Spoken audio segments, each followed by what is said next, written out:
What if a map remembered terror? In a dim Gippsland hotel, Bob heard a bushman describe Kimberley, and the talk struck him like cold water.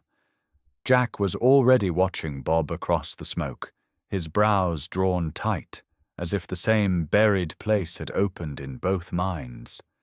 They left the room, crossed the dark scrub, and walked the moonlit beach without a word. Near the surf, Bob said the gold seekers were close to a place they had never named aloud. Jack answered that silence had been safer, and the sea kept thundering as it carried Bob back to another coast. That same sea had pounded below Penruddock, where Bob first learned that a handsome face could feel wrong. James Redpath charmed strangers at first, but dogs shrank from him, doors closed behind him, and Bob once saw pleasure flash across his face at another's pain.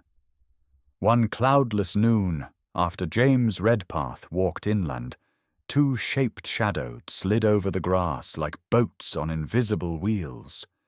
Bob sprang up, but the sky was empty, and the fishermen below kept pulling their nets as if nothing had passed. James Redpath was never seen in Penruddock again.